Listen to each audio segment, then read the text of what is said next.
আসসালামু আলাইকুম। আমন্ত্রণ বাংলা ভিশন সংবাদে আপনাদের সাথে আছি রোকসানা মিম।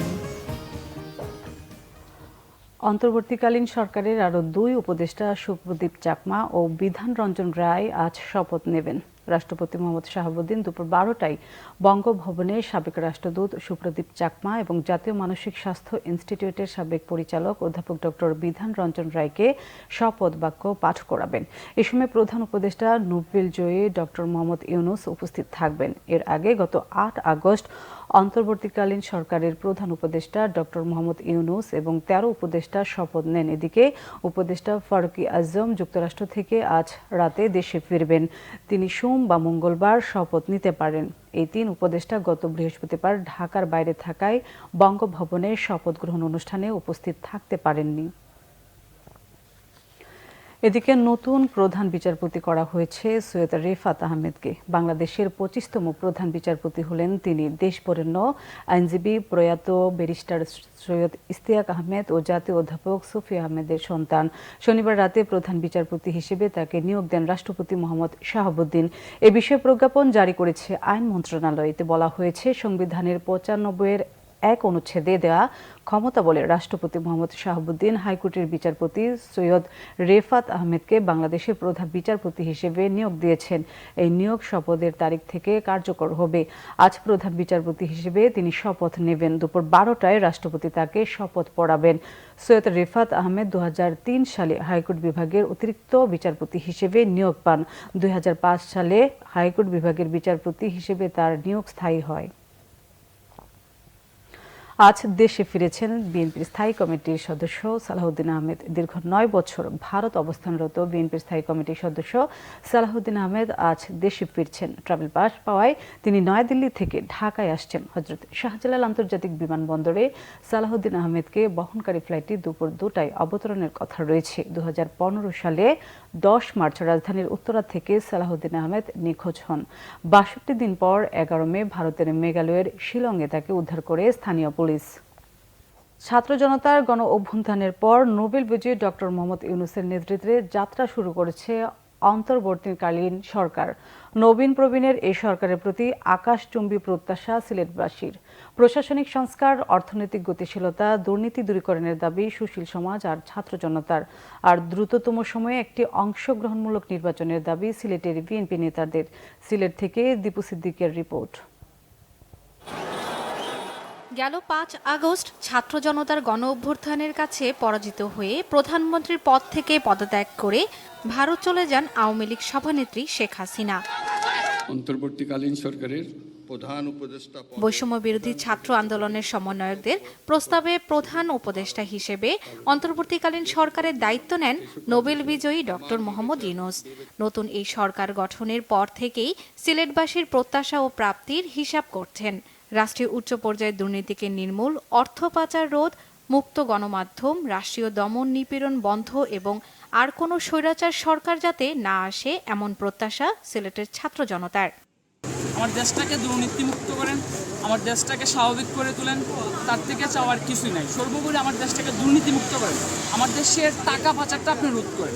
আমরা অলওয়েজ তাদের মনিটরিং করতেছি, ঠিক আছে? আমরা হয়তো সবসময় এরকম ফিল্ডে না থাকবো, বাট মনিটরিংয়ে আছে।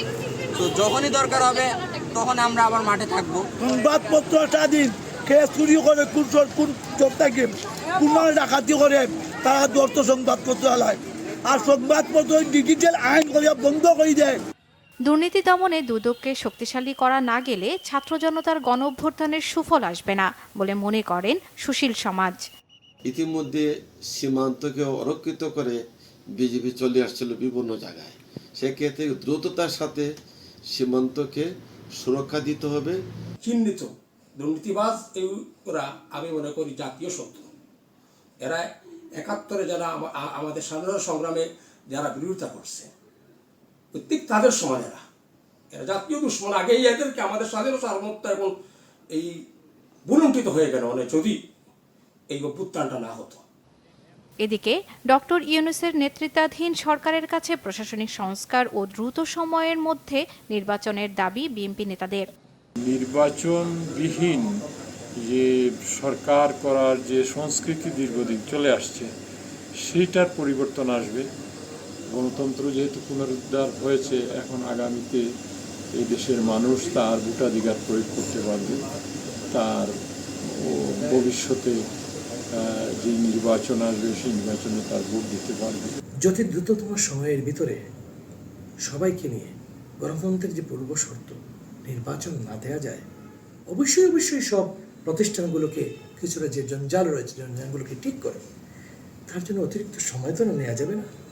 ছাত্র জনতার গণ অভ্যুত্থানের সুফল দেশের প্রতিটি ঘরে পৌঁছালেই সার্থক হবে শত শহীদদের আত্মত্যাগ, এমনটাই মনে করছেন সবাই। Bangla vision news desk. দেশের চলমান পরিস্থিতিতে এক হিসাব থেকে 2 লাখের বেশি নগদ টাকা উত্তোলন করা যাবে না বলে সিদ্ধান্ত নিয়েছে বাংলাদেশ ব্যাংক। বাংলাদেশ ব্যাংক শনিবার ব্যাংকের ব্যবস্থাপনা পরিচালকদের এক জরুরি বার্তায় এই নির্দেশনা দিয়েছে।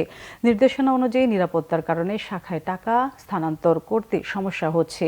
এজন্য এক হিসাব থেকে 2 লাখ টাকার বেশি উত্তোলন করা যাবে না। চেকের মাধ্যমে লেনদেন তদারকি জোরদার করতে হবে ও সন্দেহজনক লেনদেন বন্ধ করতে হবে। তবে একজন গ্রাহক নগদ টাকা উত্তোলন করতে না পারলেও যে কোনো পরিমাণ নগদ টাকা স্থানান্তর ও ডিজিটাল লেনদেন করতে পারবেন।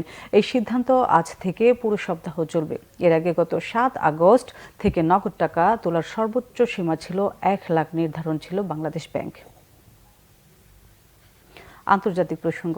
এবার ভোটের লড়াইয়ে তীব্র প্রতিদ্বন্দ্বিতাপূর্ণ 3টি অঙ্গরাজ্যে ডোনাল্ড ট্রাম্পকে পেছনে ফেলেছেন ডেমোক্রেট পার্টির প্রার্থী কমলা হ্যারিস। এক জনমত জরিপে উইসকনসিন, পেনসিলভেনিয়া ও মিশিগান অঙ্গরাজ্যে এগিয়ে আছেন কমলা। নভেম্বরে আসন্ন মার্কিন প্রেসিডেন্ট নির্বাচনকে কেন্দ্র করে এই জরিপ চালিয়েছে নিউ ইয়র্ক টাইমস ও সিয়েনা কলেজ।